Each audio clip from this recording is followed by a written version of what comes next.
Well, I am here on day 3 of Blister Summit 2023 with Tom Pietrowski. And let's just have an introduction to you and what you do for K2 Ski Boots. Yeah, cool. Thank you. So I'm the Global Product Line Manager for K2 Ski Boots. I've been in the position in K2 itself now for about 3 years. Before that, I've been in the industry now for 19 years, so it's getting on there a little bit. I was a boot fitter, so started working in the UK. Worked for a company called Brigham, really good time with those.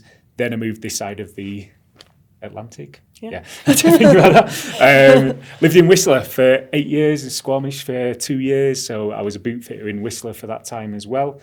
So yeah, boot fitting is really my thing. Love ski boots, love everything about it. I was lucky enough to start working for the BC K2 rep back in like 2015. Did a few years kind of helping out at demos, events like this. And then the job came up with K2 itself, applied, and here we are. Amazing. And I know there's a lot more that we can touch on there. And if people want to hear more from you, you've been on panels and you're going to be on another one this evening. Tonight, yeah. So it's great to hear. I know we share our background in boot fitting and we've definitely spoke to that before. But yeah, it's been interesting because I know K2 ski boots haven't been around all that long. No. So maybe just give a bit of a timeline there because when it comes to the ski boot world, K2 is actually pretty new to the game. Totally, yeah. Exactly. Like we're about 10 years old at this point, which, you think of Matty Manza, he's been with Atomic longer than we've been making ski boots. It's kind of crazy, but it's, Full Tilt, the brand that Elevate Collective also own, K2. They were making ski boots a little bit longer. They had a few more years. That was always kind of designed to give K2 the understanding of how to build their own product line. So that was kind of brought around, as I say, about 10 years ago. For me, though, K2 was always a brand that appealed to me. I liked that they did things a little bit differently. Yeah. The old factory team, like Seth, you can't not like that. So when they started making ski boots, I was actually working in a store in Whistler that sold them from year one. So funnily, I've kind of been involved with them since the very beginning. Yeah. So it's interesting to originally sell them. I don't think they'll mind me saying they weren't great at the start, to see where we've now got to now our newest line that we're really excited for. But I feel K2's still that brand where we're kind of like the little disruptor. Yep. We don't want to be that European brand. Cool as they are, I've got nothing against it. I'm European myself, obviously. But we've got that kind of North American kind of bit different. We like to be that different. So yeah, it's cool. Excellent. Well, thanks for that background and kind of giving us the timeline for K2 ski boots. So I guess where are you at currently? I mean, I know I've seen you upstairs fitting a lot of boots throughout the Blister Summit. It's been pretty amazing. And clearly there's one thing that people have a lot of hype generated about right now. Totally. So I guess more broadly, before we go into the lineup itself, maybe we'll just talk about BOA. Yeah. So that's what I thought it was like our rental beat, really exciting. Yeah, BOA obviously is the cool thing these days. So there's been a ton of talk about it already. It's kind of hard to know where to begin with this. You go online, everybody in the world has apparently broken a BOA. They think it's going to break on every boot here. But we've been working with BOA a while now at this point, 3 years. Funnily, the very first meeting I ever did as a K2 employee was at the BOA headquarters. That was my first ever thing. We were very lucky to be invited on to be one of the 4 to get to work with BOA. We did it through our kind of, on the snowboard side, we're massive with BOA. On the skate side as well, really big. So we were really lucky to be invited. And honestly, from the very first time I tried that boot on 3 years ago, it was this old Fisher boot that, it's funny, I used to sell it and it was awful. It fit really badly. So I was looking at this thing that they had the prototype on. I was like, I know that boot and I know it doesn't fit my foot. Yeah. So I was like, all right, if this fits my foot, this is going to be good. Tried the thing on, I was like, man, it's pretty cool. So from straight away then, I knew we had to work with it. Pushed hard. There were, it's something new in ski boots. We never knew quite how it was going to go. So there was a few little internal conversations like, is this the right direction to go? I was being my usual British, yes, this is the right way we're going to go with this.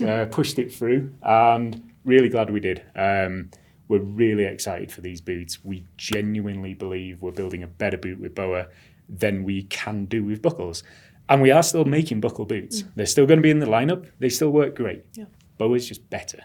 So if you can find a BOA boot which fits your foot, it is going to be better than the buckle version. Now, obviously, if none of the BOA boots out there fit you, it's not going to make a boot magically fit. Right. You know, we're boot fitters. Yeah. Things still need to work. But if you can find a BOA boot that fits, I guarantee you it will be better than the buckle version. That's a big guarantee right there. But. It's a big guarantee. But, you know, the people are out there, they're trying them, a lot of A/B testing going on. So it'll be really interesting to continue to see how it develops. And of course, I've spent my first days in the BOA boot. And for me, it's just exciting because especially like in alpine boots, you know, some things have moved pretty slowly. We've seen a lot on the touring side, a lot on the alpine touring side. But when it just comes to like the mechanisms we're using and other things like that, it is interesting to see a new approach taken. And so completely. Yeah. It's an exciting time. It is. I was thinking about this in one of the panels the other night. They were talking about like how ski design has come on since like the late 90s. It's massively changed. Yeah. You think about the boots in the late 90s though, they basically look the same as a lot of the buckle boots. Now the plastics have kind of changed, liners have got better, but it was a 4-buckle boot. So really, skis have come all this way and boots kind of have lagged behind. Like I say, touring, there's been development there. But in alpine boots, it really hasn't. So it's kind of exciting. Yeah. All right, well then for the 23-24 season, what are we looking at? What are you guys offering? I think we could probably first just start with your well-known Anthem and Recon and go from there. Yeah, so Recon and Anthem, they're our fixed cuff alpine boots. So we brought BOA into that collection. We have 3 models for men and 3 models for women. For men, we're going to be looking at the 130, 120, 110. So the 110 is a new flex for us, and it just is, we used to be 100 to 120. We wanted to bring that 110 in because it adds a little bit of kind of value to the boot. You know, you go up in stiffness a little bit, you're adding something to it. But all of those are going to be available in BOA or buckle. So this is an important thing. We haven't got rid of buckles. We do understand there's going to be people out there who know a buckle boot. And for, you know, buckle boots work. Like we've all skied them for years. So there's nothing against the buckle boot. So we've kept them in the lineup. All of them are still available. We're just adding additional boots to the lineup. And a big thing for us is we are making new shells. So our Recon like buckle shell and the Recon BOA shell are different. The fit out of the box is going to be roughly the same. We have a 100mm last. In the buckle ones, we do also have a low volume, which is a 98mm forefoot compared to the 100. In the BOA, we call it a multi-last because the way we've re-engineered the boot, when you guys get to have a look at the toe seal of the boot. You'll really notice how we've shrunk it down. We've also moved it a long way forward. The reason we wanted to do that is with the BOA system, anytime you've got a single pull cable, you're always going to get a little bit more force at the very start, so closest to the dial. And we found this. We were originally prototyping this on our buckle boots. You do it up and you could feel, the wrap's better, but the toe just wasn't quite closing as it should, or as we wanted it to. So we re-engineered the whole lower to be able to better close. What we found once we did that is we can now say that our forefoot is going to close down as much as our low volume boot. Key thing here to remember is, though, the heel is not going to adjust. So the heel has to fit. If the heel is too wide for you, cranking out the BOA is not going to do anything at all. So you've got to make sure the heel fits.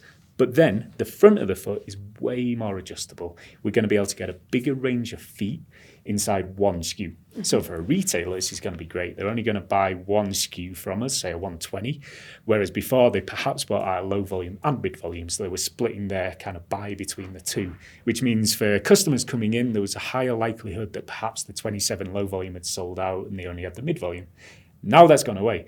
Now it's just a BOA. So hopefully more customers are going to be able to get the boot that works for them, and retailers are going to be able to sell more boots, which is good for everybody, basically. So that was a long way of saying, we've got BOA in our Recon and Anthem boots and buckles. So. Awesome. And I guess another question, just a fit question, would be kind of how does it play into the instep area when we're talking about now one last? I mean, do you think that we're able to kind of achieve a nice, secure instep fit without having to go low volume, high volume, Great question, So the way we always did our lasting in the past was more akin to the style that Lang do their lasting. So our instep never actually changed. So our low volume and mid volume boots, really the only area it changed was the width of the forefoot, so what we traditionally call the last. So it was either 100mm or 98, but the instep stayed the same and the heel actually stayed the same as well. But with these BOA boots, the way it wraps now, like I have a really high instep. We were joking about this on one of the happy hours. Like I'm a 26 length with a 28 instep. Oh, boot fitters love that. Oh, I know, exactly. So like in our 26 shell, in a buckle boot, I can't even get the plastic to flap over. So I always struggled with that because I just couldn't do that buckle up. And the problem is when you can't do the buckle and it's open, yeah, it fits all right. But the boot doesn't flex correctly, as I'm sure you know. When you flex forward, the boot bows out. So if you have the buckle loose, it over bows and you don't get the flex. Now, I can do that bower up and have it snug. But the key thing is it fits well. But because the cable is tight, I don't get the boot bowing out anymore. Yeah. So for somebody with a really high instep, they're going to be able to get a better fit and crucially better performance out of it. But if you've got a low instep, it is going to contract down. So again, it's a much broader range than a buckle boot can do, basically. Yeah. And for that, like, pretty sensitive part of the foot, I suppose having more even pressure that's not, one specific area coming down on the instep is probably feels pretty good. Exactly. And it's going to make feet warmer as well. Obviously, blood flow to the foot's crucial. So anytime with a buckle, you have that pressure point right down on the top. It's, numb toes, cold feet. This is really going to help it by evening out that pressure along the top of the foot instead of one pressure point.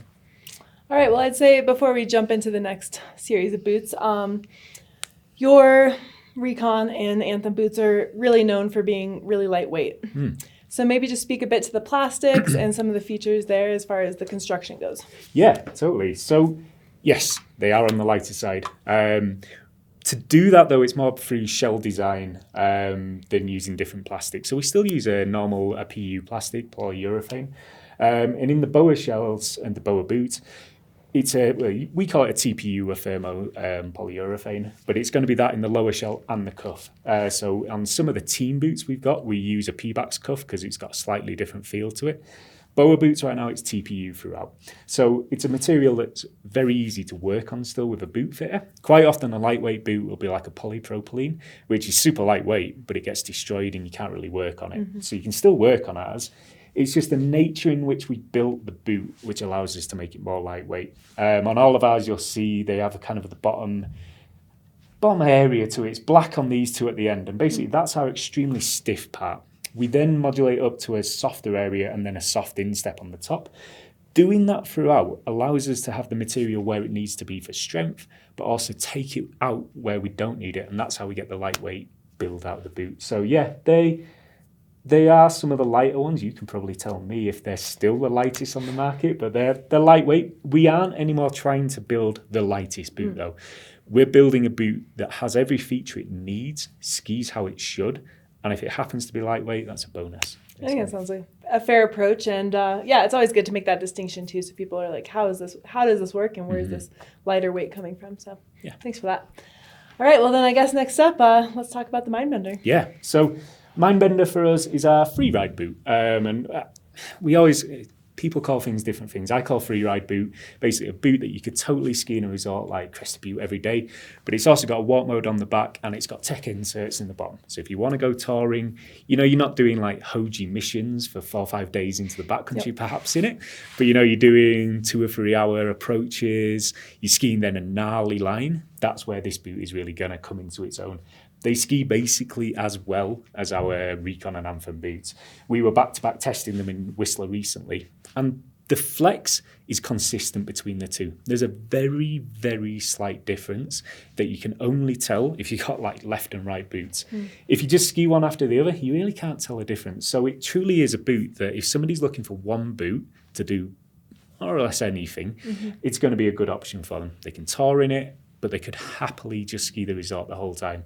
Even if you just want the walk mode to get to the lift easier, it's going to totally do it. For us with BOA, I really pushed to bring it onto both collections. I saw the opportunity we had with BOA, and I really believed if we only put it, say, in the Recon and Anthem, we'd be missing out a big opportunity. So I really pushed for us to have it in both from year one. And yeah, I'm really glad we did. I feel we've got, let's try and say it in the nicest way, but I feel we've got the most rounded collection in terms of BOA. We've got more or less a boot that's going to suit anybody, hopefully, for next season. Yeah, it's quite a bit of offerings, and exciting that you were able to implement it like that widely in year one. Yeah. Well then, anything else? I mean, with Mindbender, maybe just talk a bit about what the whole lineup of the Mindbender boot looks like? Yeah, totally. So a little bit smaller than our Recon and Anthem collection. So we have 2 models for men and 2 for women. Excitingly, on the men's and women's at the top end, so that'll be the 130 for men or the 115 for women. We also have the BOA liner. So we got 2 BOAs on the boot already. We're just BOAs everywhere. Yeah. So. But basically what that's offering is, when it is a touring boot, most people probably know, you want to quite often have the liner tight when you're touring, but you'll have the shell loose. So normally you'd achieve that by having laces on the liner. We have our free touring boot is called the Dispatch Pro. We actually put a BOA liner on that last season. Mm-hmm. We really like the BOA on the liner because unlike a laces work, obviously we all know, but with a liner in a ski boot, if you tie up the lace on the liner, it's kind of done. As soon as you do the shell up there, you can't really go in and readjust it. That's where BOA comes into its own. At the start of the day, you can tighten up the BOA on the liner, get it nice and snug. But then you can do the shell up. And then if you want a little bit more snugness too, you just turn the BOA dial. So it's something you can't achieve with laces. And this is kind of key for us in a way with BOA. We're using BOA for a reason. We're not just sticking it on for the sake of it. If we're using BOA, there's a reason we're using it. And the liner's the same way. We really think it offers more than a lace-up liner. So yeah, that's your top end for men and women, BOA liner. We've got the booster power strap as well. So that's basically taking what most people use in the aftermarket booster straps. Mm-hmm. We built our own. You've got that on the top of men's and women's. We then diverge a little bit. So on the women's side, we go to the 95 Flex, so a little bit more forgiving. It's been a really popular flex for us, though, in the buckle version. On the men's side, we stick with the 120. The 120 is like our top-selling boot. It's done extremely well. So it's a little bit different in the product ranges there. So yeah, slightly softer for women, and then we're keeping the 120 for the men. Excellent. And then my mind always goes to, what does it mean for you guys to have a women's-specific boot? What are the actual differences that we're looking at? Totally, yeah. So the main difference that we're going to have in our women's boot comes down to the cuff and the liner height. There's a lot of debate out here, obviously, with boot fitters all have a different opinion. But if we look at the data, a woman's calf muscle does come slightly lower down the leg compared to a man. So what we do is cut our cuff 2 centimetres lower. And we also do the same thing with the liner. And this is just to give it a little bit more space at the back there. Another thing we do on the Anthem boots, for example, is we have an adjustable cuff at the back. So you can actually take your Allen key and open it up and just get some more space out of the back. But that slightly lower cuff, yeah, it's going to feel more comfortable for the majority of women out there. Some particularly tall ladies may not need it. And in that case, there's absolutely no reason they can't wear a men's boot. Mm-hmm. Men's and women's is tough in a way because shorter guys will get on with a women's boot as well. Mm-hmm. So, go with what fits the best. It's a ski boot. It's got to fit. So if a men's boot fits better, awesome. If a women's fits better, great as well. Always, yeah. And it's just good to bring clarity to that. So thanks for speaking to it. And yeah, it looks like for 23-24, you have some exciting colors once again. Yes. You guys do a good job with the colors. So yeah, just thought I'd comment that I like that women's Mindbender. It looks nice. Awesome. Yeah, they're also always very colourful. Yep. Well, I know there was some who felt a little despaired that full tilt was going away, but of course it didn't truly go away. So maybe let's just speak to the Flex series, and for those people who really like that style of boot, they know what's still available. Yeah. So yeah, it was obviously a big change. We like to kind of open debate up online, shall we say. So with BOA this season, with full tilt going away last year, we just like to cause controversy. But yeah, all the boots are still there. At this week here, there's people wearing Reikleys here. The boot has been around a long time, but it's still around because it works. And people who like it really like it. So all of the boots that were in the full tilt collection, well, at least all of the shells are still around now. Mm-hmm. We've kind of changed things up a little bit in terms of naming, certainly. But if somebody was wearing a drop kick before, they can be wearing a Revolve Pro. Mm-hmm. Everything is still there. We've actually, for 23, we're adding in a couple more models in our Diverge collection. That's our free ride collection. So for women, we're adding a Diverge Pro. It's basically a women's version of the Sammy Carlson Pro model boot. So that's Sammy Carlson, really popular. It's that burly, robust backcountry boot. Now we're offering it for women as well. And then on the men's side, we're actually offering a price point version of the Sammy Carlson as well. Yes. So if somebody really likes that boot, but they either can't quite afford it or they don't need the stiffer flex, then we're making a price point version as well. Awesome. So just to be clear, we've kept a lot of the same lasts, molds. Everything. Exactly. Nothing really changed other than the fact we changed an FT to a K2. There you go. All the molds are the same. All the fits are still there. Yeah, it's all there. Well, Tom, it's great to have you back. Year 2 for the summit with awesome powder, and I know we both got out there today and enjoyed it. Did indeed, yeah. And I'm also looking forward to your panel session tonight where you talk about ski boot design. Yeah. So thanks for being here, and thanks for making the trip. Yeah, no, thank you. It's always the best week, so if anybody's not been here yet, get out here next year. It's the best week of the year. Awesome, thanks.